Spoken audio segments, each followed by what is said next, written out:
When most people look at the goddess Kali, they see terror, right? They see death and chaos. But what if I told you she's actually more like a divine surgeon, one designed to save your soul? I mean, think about it.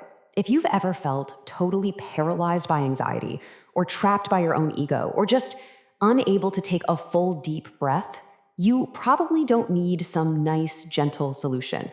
You need a total reset. So today, we're going to look at why Kali is actually the ultimate metaphor for what scientists call polyvagal theory, and how her fierce love can literally help rewire your nervous system. And this quote just hits the nail on the head. We're not talking about destruction just for the sake of it.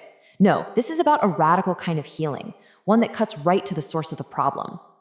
Okay, so to really get this, we have to meet the mother in the shadows, and we have to understand why that intimidating form of hers isn't what you think it is.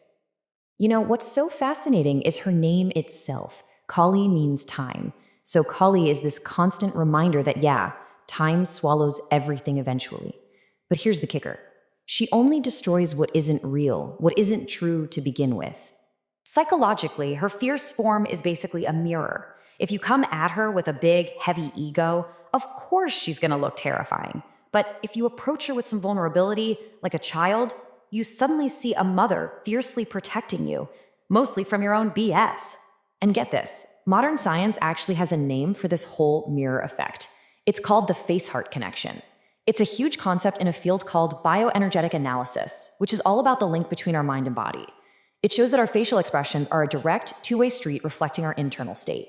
So Kali's face, it's not about some external chaos. It's reflecting an internal, physiological state of threat, a state she's here to resolve.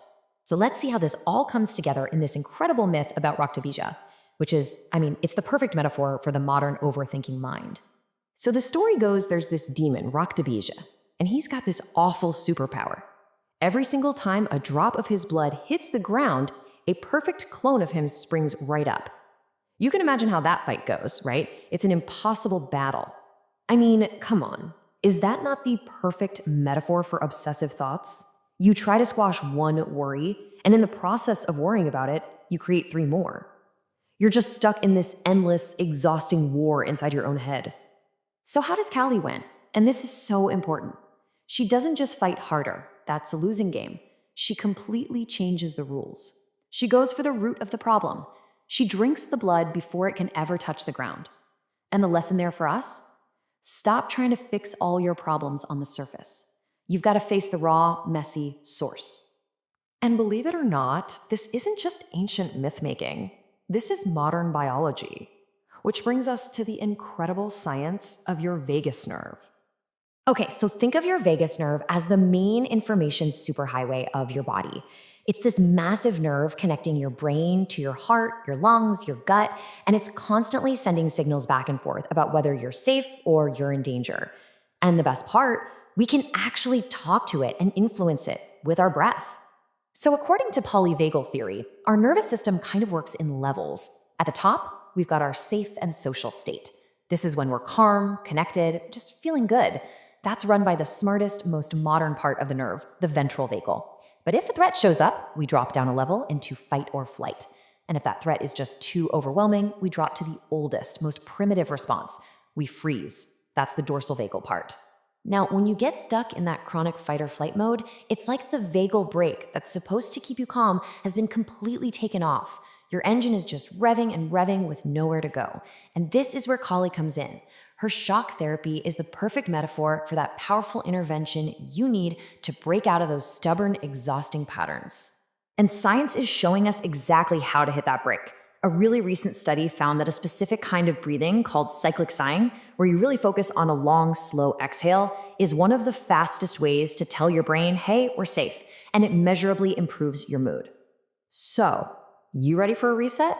Let's actually combine this cutting-edge science with some ancient sound technology in a super simple 5-minute practice you can do right now. Okay, so this is that cyclic sigh. First, take a really deep inhale through your nose. Now, before you exhale, take another little sip of air right on top of it, really fill up the lungs. And then a long, slow, complete exhale through your mouth for about 6 to 8 seconds. And now, we add the mantra. The sound is cream.